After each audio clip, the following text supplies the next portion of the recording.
Hello student, Manoj Kumar स्वागत करता हूं आपका अपने नए वीडियो में। तो स्टूडेंट, आज हम इस वीडियो के माध्यम से समीकरण को हल करेंगे।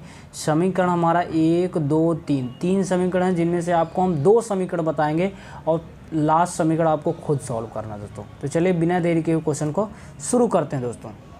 तो हमारा पहला समीकरण है 6x प्लस 9y प्लस का 30 और बराबर 3x प्लस 6y और प्लस 26। इसको हमको सॉल्व करना है।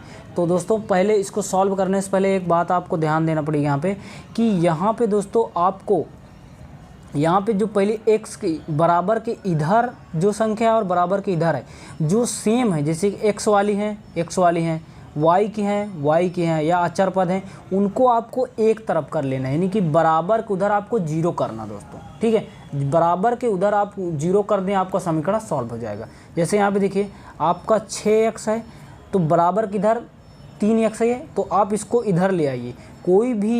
कोई भी जो है संख्या या बराबर के यदि उधर है, आप बराबर के इधर ला रहे हैं, तो यदि वो प्लस में है तो माइनस में हो जाएगी, और यदि गुणे में है तो भाग में हो जाएगी दोस्तों। ठीक है, ऐसा है। तो यहाँ पे देखिए हमारी ये संख्या क्या है, 3x क्या है, 3x हमारी क्या है, प्लस में है, तो यहाँ इधर आएगी तो हो जाएगी माइनस का 3x। यहाँ पे देखिए फिर प्लस 9y, इधर हमारा 6y है, बराबर इधर आएगा माइनस में हो जाएगा 6y। ठीक है, प्लस का फिर हमारा क्या है 30, बराबर किधर इसको हम किसको बुलाएंगे 26 को, 26 तो माइनस का 26 हो जाएगा। अब देखिए सारी जो हमारे के बराबर किधर आ गई, तो बराबर के उधर क्या बचा, बराबर के उधर बचा केवल 0 दोस्तों। ठीक है, इतना समझ में आया। आगे देखिए, अब हमारा देखिए इसमें हम जोड़ घटा देते हैं। ये देखिए हमारा x, ये हमारा y और ये हमारी अचर पद संख्या। ठीक है, तो अब 6x में जब 3x जाएंगे तो कितना बचेगा, केवल 3x बचेगा। 9y में से 6y जाएंगे प्लस कितना बचेगा, 3y बचेगा। फिर यहाँ पे देखिए 30 में से 26 जाएंगे तो प्लस का बचेगा 4 और बराबर उधर आपका है 0। ये आपका दोस्तों हो गया आंसर, इसको बोल सॉल्व हो गया आपका दोस्तों समीकरण। ठीक है, अब अगला क्वेश्चन देखिए। अगला क्वेश्चन आपका क्या है, दूसरा। अगला क्वेश्चन आपका दूसरा है, उसको सॉल्व करेंगे। दूसरा है आपका 8x प्लस 7y प्लस का 12 और बराबर में 13x माइनस 16y और प्लस 28। इतना समझ में आया? अभी तो ये क्वेश्चन ही है। ठीक है, बराबर।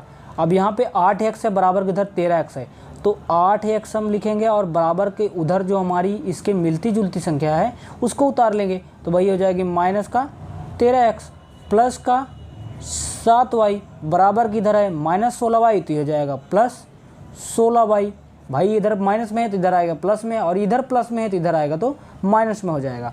फिर यहाँ पे देखिए प्लस है 12, बराबर की इधर हमारा 28, इससे मिलती जुलती संख्या है, तो इसको हम इधर लाएंगे तो हो जाएगा माइनस का 28 और बराबर में हमारा बचेगा 0। अब आगे देखिए। ठीक है, बराबर ये हमारी देखिए इसमें हम क्या करेंगे, आपस में जोड़ेंगे और घटाएंगे। तो 13x में से 8x जाएंगे तो माइनस का बचेगा कितना, माइनस बचेगा 5x। ठीक है, माइनस 5x। फिर यहाँ पे प्लस 16 और 7 जब आप जोड़ेंगे तो हो जाएगा 23, और वो भी साथ में y। फिर यहाँ पे देखिए 12 है और ये 28 है, 28 में से 12 जाएंगे तो यहाँ देखिए बड़ी संख्या यहाँ पे पहले लगाते हैं माइनस, 8 में से 2 जाएंगे तो बचेगा 6, और 2 में से 1 जाएंगे तो बचेगा 1, बराबर के उधर बचेगा 0। यही आपका हो जाएगा दोस्तों आंसर। आप चाहें तो इसको माइनस बाहर कॉमन ले सकते हैं, यहाँ पे दिखाता हूँ मैं आपको, ध्यान से देखिएगा। यदि आप चाहें माइनस कॉमन लेते हैं बाहर, तो कोष्टक के अंदर क्या बचेगा प्लस का 5x, ये प्लस में है तो ये जाएगा माइनस में 23y, और ये माइनस में हो जाएगा प्लस में 16। ठीक है, 16 हो जाएगा, अब बराबर में 0। ठीक है, बराबर में 0 हो जाएगा।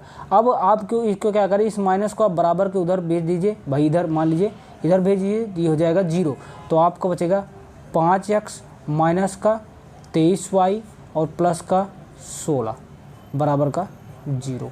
ये आपका हो गया आंसर, ये आपका सॉल्व हो गया दोस्तों। ठीक है, अब तीसरा क्वेश्चन है आपका दिस, ओके, जो कि है 7x minus 8y plus 14 equal to 3x plus 6y plus 12। इसको आपको सॉल्व करके इसका आंसर आपको कमेंट बॉक्स में बताना दोस्तों। ठीक है, तो चलिए मिलते हैं नेक्स्ट वीडियो में, तब तक के लिए जय हिंद, वंदे मातरम। धन्यवाद students for watching this video.